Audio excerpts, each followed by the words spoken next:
The morning light filtered through the lace curtains of Sarah Catherine Mill's childhood bedroom, casting delicate shadows across the hardwood floor where her wedding dress hung like a ghost of dreams, yet to be fulfilled. She stood before the antique mirror that had witnessed 3 generations of Mill's women preparing for their wedding days, adjusting her grandmother's pearl necklace with trembling fingers. "Hold still, sweetheart," her mother Helen fussed, smoothing the delicate train of ivory silk that pooled around Sarah's feet like spilled moonlight. "You look absolutely radiant. Tom is the luckiest man in Millbrook." Sarah forced a smile, though something hollow echoed in her chest. At 28, she should feel more certain about walking down the aisle of St. Mary's Church in 3 hours. Instead, she felt like she was watching someone else's life unfold in the mirror's reflection. For just a moment, she saw herself at 23, laughing in the summer sun with dirt under her fingernails and wildflowers in her hair, completely and recklessly in love. "Sarah?" Helen's voice pulled her back to the present. "Are you all right, dear?" "Just nervous, I suppose." Sarah touched the pearls at her throat, remembering how her grandmother had warned them to marry a farmer's son against her family's wishes. Grandma Rose was brave, wasn't she? Following her heart, even when everyone said it was foolish. Helen's hands stilled on the dress fabric. "Sometimes being brave and being foolish look exactly the same, Sarah. Your grandmother learned that the hard way." She resumed her fussing with renewed vigor. "Tom is steady, reliable. He'll take good care of you and give you the security every woman needs." Security. Sarah had heard that word so often in the past 2 years that it had lost all meaning. Tom Brennan was indeed secure, the youngest bank manager in Millbrook's history from one of the town's founding families, with a modest house on Elm Street and a sensible retirement plan. Everything a sensible woman should want. Her phone buzzed against the vanity, and Sarah's breath caught as she read the message from an unknown number. "I'm in town. We need to talk." And the phone slipped from her numb fingers, clattering against the mirror's base. "Sarah!" Helen rushed forward. "What on earth?" "Nothing," Sarah whispered, her heart hammering against her ribs. "Just wedding jitters," but she knew better. Michael James Harrison was in Millbrook. After 5 years of silence, 5 years of wondering and waiting and finally accepting, he had chosen today, her wedding day, to return. An hour later, Sarah paced the small vestibule of St. Mary's Church like a caged bird, her wedding dress rustling with each anxious step. Through the stained glass windows, she could see guests filing into pews, their voices creating a warm hum of anticipation. The Brennan family occupied the front rows on the right. Tom's mother, Patricia, resplendent in navy blue. His father, Charles, adjusting his tie with practiced authority. "You're going to wear a path in that carpet," Claire Thompson observed from her perch on the wooden bench, smoothing the rose-colored silk of her maid-of-honor dress. Best friends since childhood, Claire had the ability to read Sarah's moods like a favorite book. "What's got you so rattled?" "Tom's a good man, Sarah. This is your happy ending, is it?" The words escaped before Sarah could stop them. Claire's green eyes sharpened. "Sarah Catherine Mills, don't you dare get cold feet now. Do you know how many women in this town would give anything to marry Tom Brennan? Then maybe one of them should have." Sarah moved to the window overlooking the parking lot, where cars reflected the September sunshine like scattered mirrors. Her breath fogged the glass as she searched the lot with desperate eyes. "You don't mean that," Claire said softly. "You're just nervous." "It's natural." But then Sarah saw it, a battered pickup truck with Colorado plates parked beneath the old oak tree at the lot's edge, and her knees nearly buckled. She knew that truck, had ridden in it down every back road in 3 counties, had watched shooting stars from its tailgate, had said goodbye beside it on the worst night of her life. "Claire," she whispered, pressing her palm against the cool glass. "What if I told you I thought I saw someone who shouldn't be here?" "Like who?" Before Sarah could answer, the heavy church doors groaned open, and Judge Matthews entered with his usual ceremony, followed by Tom's groomsmen adjusting their ties. But Sarah's attention fixed on the figure who slipped in behind them. taller than she remembered, broader through the shoulders, wearing a simple grey suit that couldn't hide the outdoor man he'd become. Michael Harrison stood in the church doorway, his dark eyes searching until they found hers through the vestibule window. 5 years collapsed into nothing. 5 years of telling herself she was over him. 5 years of building a life with someone safe and appropriate. 5 years of pretending her heart didn't skip a beat every time she heard his name. He looked older, weathered by whatever life he'd built in Colorado. His hair was shorter now, more controlled, but she could still see the boy who used to steal apples from Mrs. Patterson's orchard and leave wildflower bouquets on her windowsill. "Sarah?" Claire's voice seemed to come from very far away. "Sarah, you look like you've seen a ghost." "I have," Sarah breathed, watching Mike settle into a back pew like he belonged there, like he had every right to witness her marry another man. The church bells began their melodic announcement, calling the congregation to attention. Sarah's father appeared at the vestibule door, resplendent in his best suit, his weathered farmer's hands smoothing his tie nervously. "Ready, sweetheart?" Robert Mills asked, offering his arm with the same gentle strength that had guided her through scraped knees and broken hearts.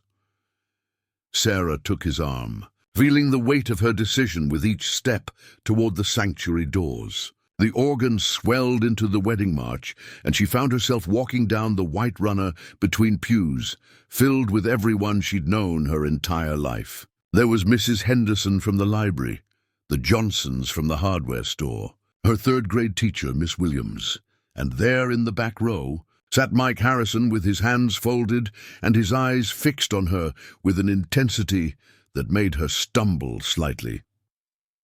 Tom waited at the altar, his face bright with happiness and pride, everything about him solid and dependable. Judge Matthews opened his worn Bible, and the familiar words of the ceremony began flowing over her like water. "Dearly beloved, we are gathered here today." Sarah tried to focus on Tom's face, on the promise of the life they would build together. But her treacherous gaze kept drifting to the back of the church, where Mike sat like a question mark she'd never been allowed to answer. "If anyone knows of any reason why these two should not be wed," Judge Matthews intoned, "speak now or forever hold your peace." The church fell silent, except for the whisper of wind through the open windows. Sarah's heart hammered so loudly she was certain the entire congregation could hear it.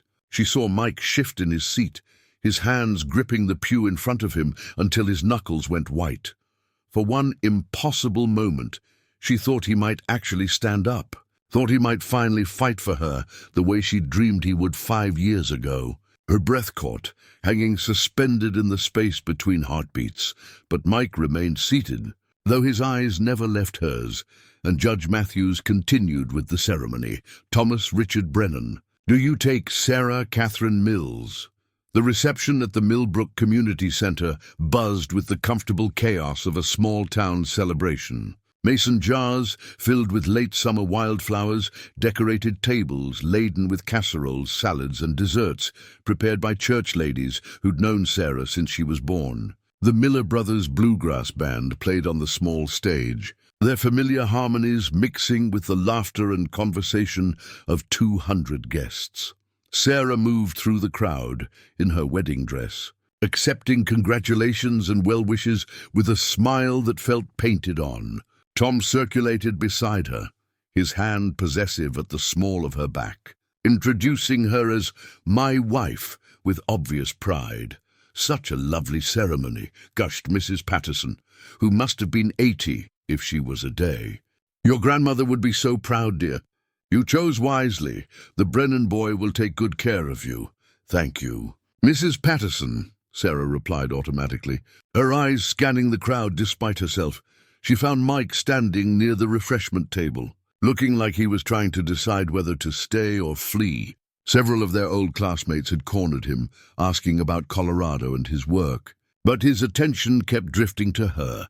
Patricia Brennan appeared at Sarah's elbow, magnificent in her navy dress and pearl earrings, her silver hair styled to perfection. "Sarah, dear, you look radiant, though I do hope you'll consider removing those rather Rustic flowers from the centerpieces when you redecorate the house. Tom has such sophisticated tastes.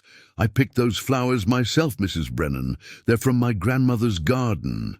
How quaint. Patricia's smile tightened almost imperceptibly. Well, I'm sure you'll develop more refined sensibilities in time. Marriage is so educational for young women. Her gaze shifted to something behind Sarah, and her expression hardened. I see some people don't understand the concept of invited guests only. Sarah turned to see Mike approaching their table, and her heart began its familiar racing rhythm. Congratulations, Mike said quietly, his voice exactly as she remembered, warm and deep like summer thunder. He extended his hand to Tom, who shook it with obvious reluctance. Thank you, Tom replied stiffly, though I'm surprised to see you here, Harrison. I thought you'd made your peace with leaving Millbrook behind. Some things are worth coming back for, Mike said, his eyes finding Sarah's. I wanted to wish you both happiness. Patricia Brennan's nostrils flared slightly. How thoughtful. Though perhaps you should have called first. We wouldn't want to give people the wrong impression about uninvited guests. Mother, Tom warned quietly, but Patricia continued. After all, we all remember how difficult things became the last time certain parties tried to interfere in Sarah's life. Mike's jaw tightened, but his voice remained level. I'm not here to interfere in anything, Mrs. Brennan, just to offer my congratulations to old friends. Sarah felt the tension crackling between them like electricity before a storm. Half the reception seemed to be watching their exchange, whispers following in its wake. Well, Mike said, stepping closer to Sarah, his voice dropping so only she could hear. I hope you'll be very happy, Sarah Catherine. He paused, and something in his eyes made her breath catch. If you ever want to know the real reason I left town 5 years ago, meet me at the old Miller barn at midnight. With that, he turned and walked away, leaving Sarah staring after him, while her new husband's family watched with barely concealed hostility. The audacity, Patricia breathed. Tom, I think you should speak to Sheriff Coleman about trespassing laws. But Sarah barely heard her. Mike's words echoed in her mind like a bell that couldn't be unrung. The real reason he left, after 5 years of wondering, 5 years of assuming he'd simply decided she wasn't worth fighting for, he was offering her the truth. The question was, did she have the courage to hear it? The last guests finally departed around 11, leaving behind empty casserole dishes and the lingering scent of Patricia Brennan's expensive perfume. Sarah stood in her parents' kitchen, still wearing her wedding dress, mechanically washing glasses while her mind churned with Mike's parting words. The old Miller barn, midnight, the real reason. Her mother bustled around collecting dessert plates, humming contentedly. What a lovely reception, don't you think? Mrs. Henderson's potato salad was divine, and the Miller boys played beautifully. Though I do wish certain uninvited guests had shown better judgment about appearing. Mike had every right to be there, Mama. We all grew up together. Helen paused in her plate stacking. Sarah Catherine, that young man caused nothing but heartache for this family. You're married now, to a good man who loves you. Don't go stirring up old troubles. What troubles? Sarah set down the glass she'd been washing. What exactly happened 5 years ago that everyone's so afraid to talk about? Her father Robert emerged from the living room, loosening his tie with the weary movements of a man who'd spent 40 years working the land. His weathered face carried shadows Sarah had never noticed before. Your father had some business difficulties back then, Helen said quickly. Nothing for you to worry about now. What kind of business difficulties? Sarah pressed, something cold settling in her stomach. Robert Mills sank into his kitchen chair with a heavy sigh. The kind that nearly cost us the farm, sweetheart. Drought hit us hard that summer, and the bank was calling in loans left and right. We were behind on payments, facing foreclosure, but we never lost the farm. No, Robert said quietly. We didn't. Sarah waited for more explanation, but her parents exchanged one of those wordless marital conversations that spoke volumes.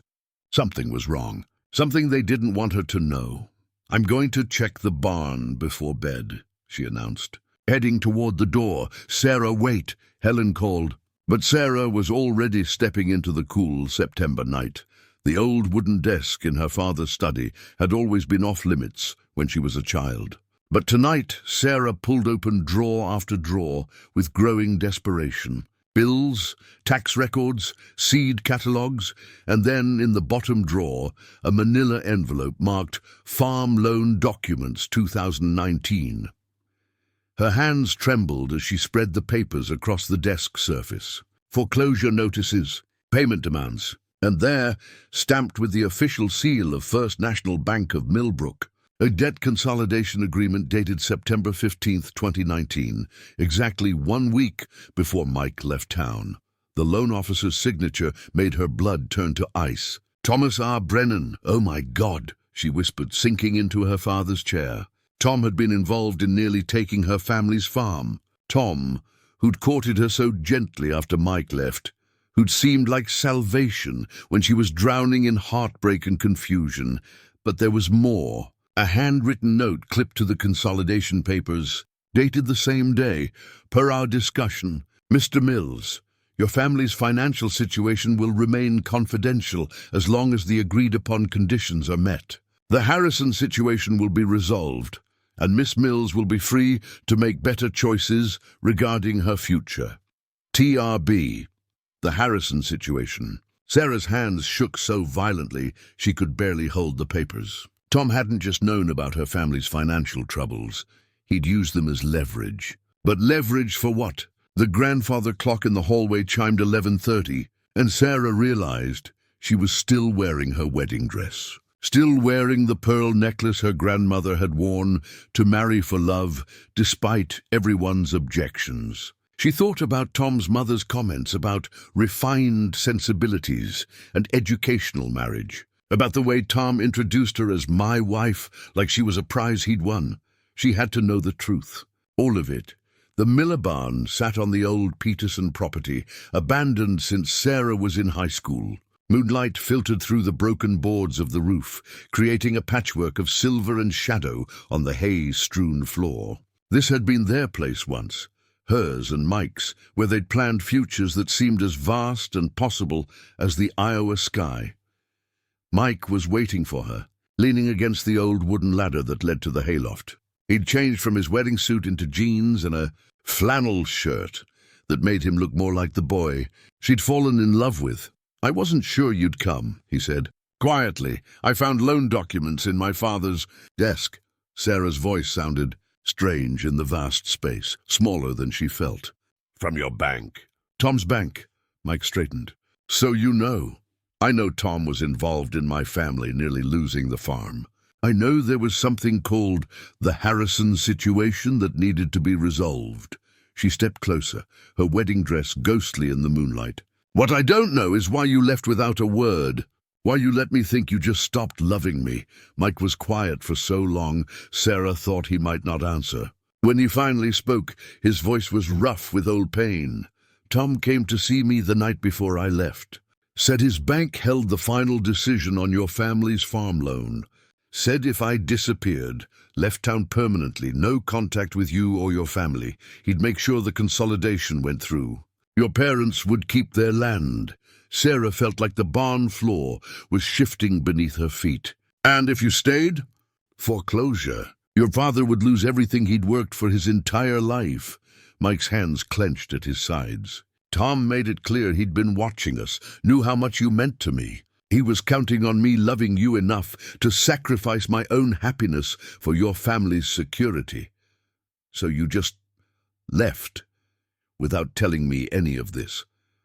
What was I supposed to say? That I was 19 years old with nothing to offer except my love, while Tom Brennan could save your family's legacy?" Mike's voice cracked slightly. "You would have told me to stay. You would have chosen love over security, and I couldn't let you watch your father lose everything because of me." Sarah sank onto a hay bale, the weight of 5 years of misunderstanding crushing down on her. "You decided for me. You decided what I could handle, what I deserved to know. I was trying to protect you." "No," Sarah said, anger finally breaking through the shock. "You were trying to be noble, and Tom was manipulating all of us." She looked up at him, tears streaming down her cheeks. Do you have any idea what these 5 years have been like? Thinking you just stopped loving me? Sarah, I married him this morning, she whispered. I married the man who blackmailed you into leaving me. Mike moved toward her, then stopped. I know, I should have stayed away. But I heard about the engagement and I couldn't. I had to see if you were happy. Really happy. And what do you think? Their eyes met in the silver moonlight, and Sarah saw her own heartbreak reflected back at her. 5 years of carefully constructed life crumbling around them both. I think, Mike said slowly, that Tom Brennan got exactly what he wanted. Sarah drove through the empty streets of Millbrook in her wedding dress, her mind reeling with everything Mike had told her. The town looked different now. The neat houses and manicured lawns seeming less like security and more like a beautifully decorated cage. The Brennan mansion sat on Oak Hill like a monument to respectability, its windows glowing warmly in the night. Tom's car was in the driveway, and Sarah could see him moving around in his father's study through the tall windows. She should go home, should change out of this dress and try to figure out how to live with what she now knew. Should be the grateful wife who understood that her husband had saved her family through manipulation and emotional blackmail. Instead, she parked in the circular driveway and walked up to the front door. Tom opened it before she could knock, his face lighting up with surprise and pleasure. Sarah, I wasn't expecting— He paused, taking in her expression. Is everything all right? We need to talk. He stepped aside to let her enter, and Sarah found herself in the formal living room where she'd attended dinner parties and holiday gatherings, always feeling slightly out of place among the expensive furniture and family portraits. Can I get you anything? You must be exhausted after today. I want to know about my family's farm loan. Tom went very still. What about it? I want to know about the debt consolidation you arranged in September 2019. I want to know about the Harrison situation and what conditions my father agreed to. Tom's politician's smile never wavered, but something shifted behind his eyes. Sarah, I think you've had a very long day. Maybe we should discuss this tomorrow when you've had some rest. I found the documents, Tom, in my father's desk. Your signature, your handwriting. Sarah's voice grew stronger with each word. I want to know exactly what you threatened my family with, and I want to know what you said to Mike Harrison to make him leave town. I see Harrison got to you. Tom's pleasant facade finally cracked. I should have known he couldn't stay away. Some people never learn to accept defeat gracefully. So you admit it. I admit to helping your family through a difficult financial situation. I admit to caring enough about your future to want to protect you from making a mistake that would have ruined your life. Tom moved closer, his voice taking on the reasonable tone she'd heard him use at the bank. Sarah, be practical. What could Mike Harrison have given you? A life of struggle, uncertainty, always wondering if there would be enough money for basic necessities? I offered you stability, respect, a place in this community. You offered me a life built on lies. I offered you everything you deserved. Tom's composure cracked completely. Do you think I wanted to resort to pressure? I loved you, Sarah. I'd loved you since we were in high school. But you were so infatuated with Harrison's romantic nonsense that you couldn't see what was right in front of you. So you decided to remove the competition. I decided to save you from yourself. Tom began pacing, his hands clenched. Your family was going to lose everything, Sarah. The farm, their home, their livelihood. I had the power to prevent that, but only if certain obstacles were removed from the equation. Sarah stared at this man she'd married 12 hours ago, seeing him clearly for the first time. You manipulated all of us. My parents, Mike, me. You orchestrated this entire relationship. I created an opportunity for us to be together without the complications that would have destroyed us both. Tom stopped pacing and faced her directly. And it worked, didn't it? Your family kept their farm.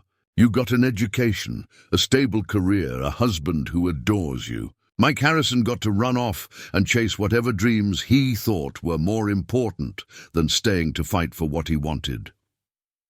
He left to protect my family from you. He left because he was weak, Tom said coldly. A real man would have found another way. He would have fought for the woman he claimed to love instead of running at the first sign of difficulty. Sarah felt something break inside her chest, not her heart, but the last fragile chain that had bound her to this man and this life built on deception. I want an annulment, she said quietly. Tom laughed, the sound sharp and ugly in the elegant room. On what grounds? We're legally married, Sarah, and more than that, we're bound together by circumstances you can't simply wish away. Your family's farm is still mortgaged through my bank. Your father's debt may be manageable now, but banks can always find reasons to call in loans when borrowers become troublesome. The threat hung in the air between them like poison. Are you threatening my family again? I'm reminding you of reality, Tom said, his reasonable tone returning. We're married now, Sarah, for better or worse, as you promised this morning. Mike Harrison is nothing but a disruption from the past. He has no place in our future. Sarah walked to the window overlooking the town she'd lived in her entire life, the place where everyone knew everyone else's business and expectations were carved in stone. She thought about her grandmother's pearls, about choosing love over security, about the courage to follow your heart even when everyone said it was foolish. You're right about one thing, she said finally, turning back to face her husband. Mike isn't part of our future. Tom's face relaxed into a satisfied smile. Because there is no our future, Sarah continued. I may not be able to get an annulment immediately, but I can certainly get a separation, and then a divorce. Sarah, you're not thinking clearly. I'm thinking more clearly than I have in 5 years. Sarah moved toward the door. I'm going back to my parents' house. Tomorrow I'll find a lawyer. And what about your family's financial security? What about the farm? Sarah paused at the doorway, her hand on the brass handle. I guess we'll have to trust that some things are worth more than security, Tom. My grandmother taught me that, even though I forgot it for a while. She walked out into the night air, leaving Tom standing in his father's study, surrounded by portraits of respectable ancestors who had probably never loved anything more than they loved control. Behind her, she heard him call her name, but she didn't turn around. For the first time in 5 years, Sarah Catherine Mills was walking toward uncertainty instead of away from it, and it felt like the most honest thing she'd done since she was 23 years old. Sarah sat in her car at the town overlook, still wearing her wedding dress that now felt like a costume from someone else's play. Below her, Millbrook spread out like a patchwork quilt of streetlights and sleeping houses. Everyone tucked safely into their beds with their comfortable certainties intact. She pulled out her phone and called Claire. Sarah, it's nearly 2 in the morning. Is everything... Did you know? Sarah's voice came out hoarse from crying. About the farm loan? About what Tom did to Mike? A long pause. Then Claire's careful voice. Sarah, where are you? Answer me, Claire. Did you know why Mike really left? Another pause, longer this time. I suspected something wasn't right. Tom started pursuing you so intensely right after Mike disappeared, and your parents seemed relieved, I guess, like they'd dodged some kind of bullet. And you never said anything. Said what? That I had a feeling something was off? That maybe Tom was too good to be true? Claire's voice grew defensive. Sarah, you were devastated when Mike left. Tom put you back together piece by piece. He gave you stability when your whole world was falling apart. He orchestrated my whole world falling apart. I know that now, Claire said quietly. Mike told me everything tonight at Murphy's bar. But Sarah, what were you going to do 5 years ago? Follow a 19-year-old boy with no money and no prospects while your family lost everything they'd worked for? Sarah pressed her forehead against the steering wheel. Even Claire, her best friend since childhood, couldn't see past the comfortable lie of security over truth.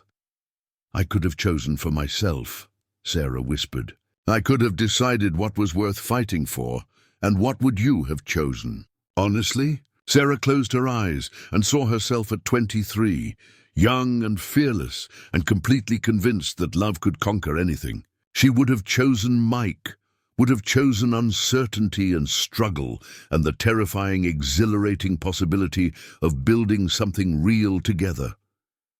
"It doesn't matter now," she said finally. "I'm married." Sarah hung up and tossed the phone onto the passenger seat. In the distance, she could see the lights of Tom's house still blazing on Oak Hill, and she wondered if he was pacing in his father's study, planning his next move in whatever game he thought they were playing.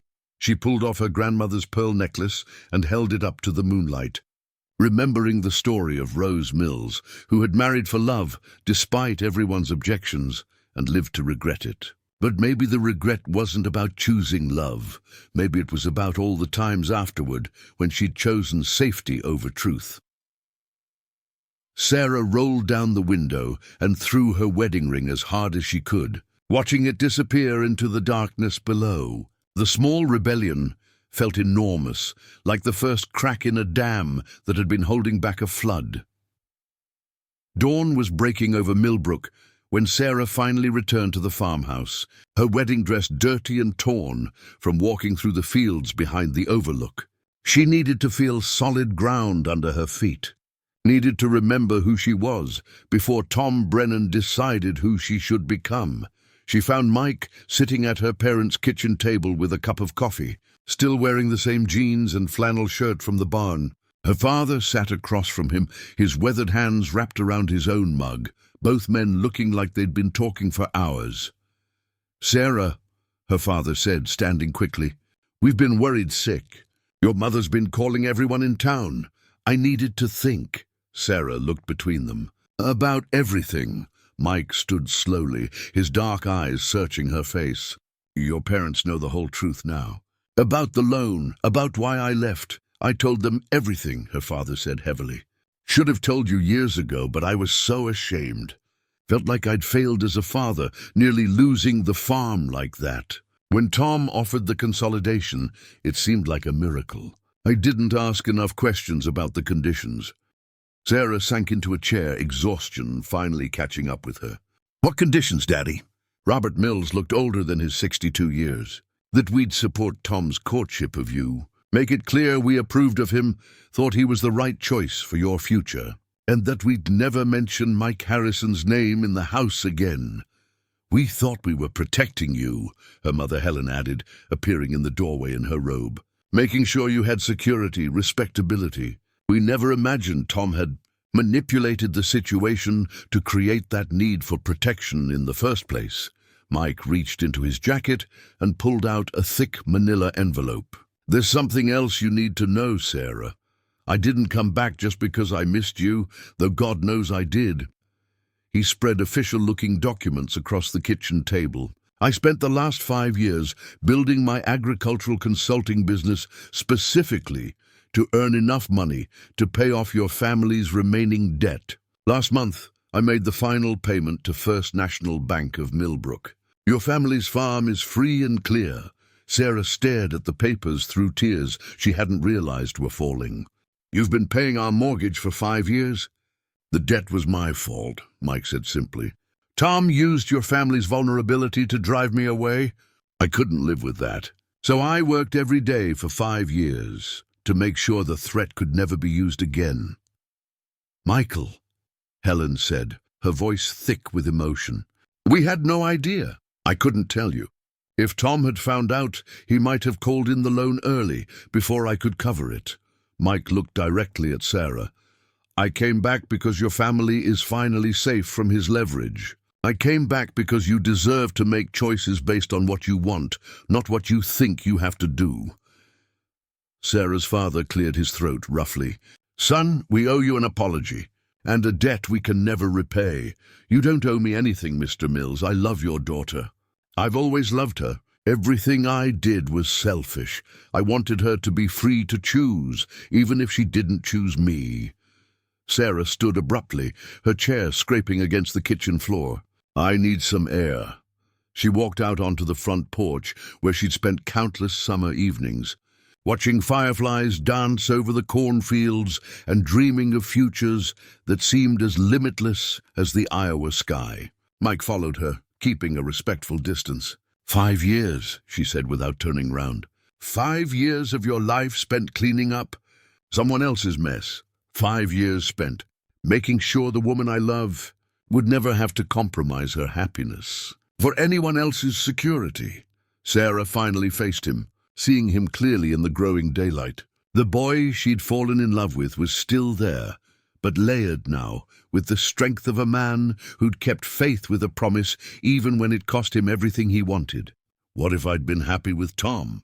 What if I'd genuinely loved him and built a good life? Then I'd have been happy knowing you were safe and free to make that choice. Mike's voice was steady, certain. That's what love is, isn't it? Wanting someone's happiness more than your own? Sarah thought about Tom's possessive hand at her back, his threats about the farm loan, his assumption that she belonged to him by right of rescue. She thought about Mike, working himself to exhaustion for 5 years to give her back the freedom Tom had stolen. I don't know how to trust my own judgment anymore, she admitted. I convinced myself I loved Tom. I planned a whole life with him. What if I'm just as wrong about this? Then we'll figure it out together. Or we won't, and we'll figure that out too. Mike stepped closer, close enough that she could see the flecks of gold in his dark eyes. The only thing I know for certain is that you deserve to choose your own life. Sarah, whatever that choice is. 3 weeks later, Sarah stood in the law office of Margaret Thornton, Millbrook's only female attorney, signing separation papers while Tom sat across the conference table with his own lawyer from Des Moines. The proceedings had been surprisingly civil. Tom's political ambitions apparently required avoiding a messy public divorce, and Margaret had been thorough in documenting his financial coercion. The separation agreement is straightforward, Margaret explained. No alimony requested by either party, no joint assets to divide, since the marriage lasted less than a month. Mrs. Brennan retains her maiden name and returns to her previous address. Tom's lawyer, a sharp-faced man in an expensive suit, leaned forward. My client wishes to ensure Mrs. Mills understands that this decision may have unforeseen consequences for her family's financial standing in the community. Sarah looked directly at Tom. Are you still threatening my family's farm even now? I'm simply observing that small communities have long memories about family scandals, Tom replied coolly. Business relationships can be affected by personal choices. Margaret Thornton's pen stopped moving. Mr. Brennan, are you threatening my client's family's livelihood contingent on her remaining in this marriage? Tom's lawyer quickly intervened. My client is merely commenting on the social dynamics of small-town life. Then let me comment on the legal dynamics, Margaret said crisply. Any attempt to use business influence to coerce my client into remaining in an unwanted marriage could constitute harassment, stalking, or extortion depending on the circumstances. I trust that won't be necessary to explore. Tom signed the papers without another word. Walking out of the law office into the September sunshine, Sarah felt lighter than she had in months. The weight of living someone else's dream was finally lifting from her shoulders. Mike was waiting by his truck, having driven her to the appointment, but respectfully staying outside during the proceedings. How did it go? I'm officially separated. Divorce will be final in 6 months. Sarah looked back at the building where she'd just reclaimed her life. Tom tried one more threat about the farm, but Margaret shut him down pretty effectively. And how do you feel? Sarah considered the question seriously. Terrified, relieved, free, like I'm 23 again and the whole world is possible. Mike smiled, the first truly relaxed smile she'd seen from him since he'd returned to Millbrook. Want to get some coffee? Murphy's still has those cinnamon rolls you used to love. I'd like that. But Mike...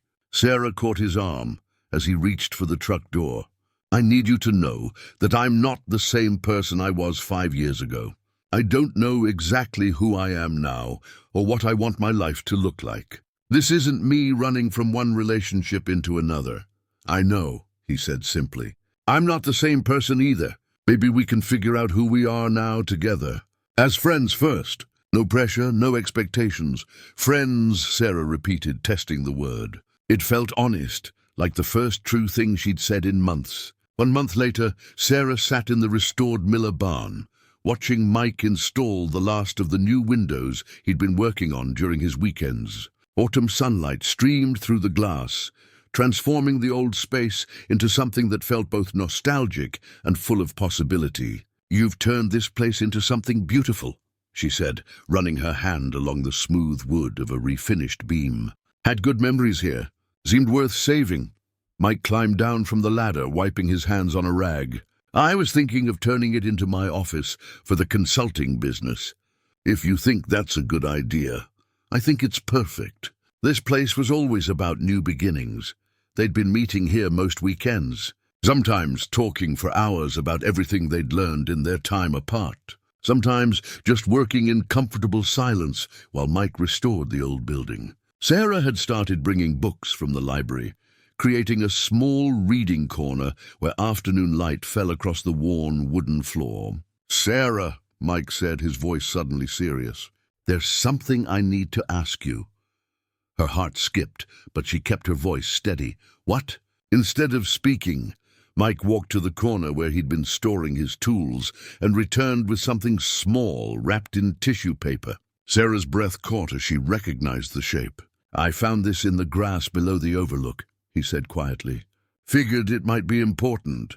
Sarah unwrapped her wedding ring, the diamond catching the autumn light like a small, cold star. She'd forgotten she'd thrown it away that night, forgotten everything except the desperate need to free herself from what it represented. "I don't want it back," she said. "I didn't think you would, but I thought you might want to decide what to do with it yourself this time." Sarah held the ring up to the light, remembering the morning Tom had slipped it onto her finger with such certainty about the life they would build together. Then she set it on the windowsill where the sunlight turned it into something like hope. "I'll leave it there for now. Maybe someday it'll remind me how far I've come." Mike reached into his pocket and pulled out something else, a small bouquet of wildflowers tied with grass, exactly like the ones he used to leave on her windowsill when they were teenagers. "These are better than diamonds," he said, offering them to her with the shy smile she remembered from their first summer together. Sarah took the flowers and felt something settle into place in her chest, something that had been displaced for 5 long years. Not the desperate passion of their youth, but something deeper and more certain, the quiet recognition of coming home. "Some mistakes," she said softly, breathing in the sweet scent of the wildflowers, "are just detours back to where we were always meant to be." Mike's hand found hers in the golden afternoon light, and for the first time since she was 23 years old, Sarah Catherine Mills felt like she was exactly where she belonged. Thank you for listening to this story until the end. If you enjoyed it, please support the channel, subscribe, leave a like, and share your thoughts in the comments so you don't miss the next episodes. See you in the next story.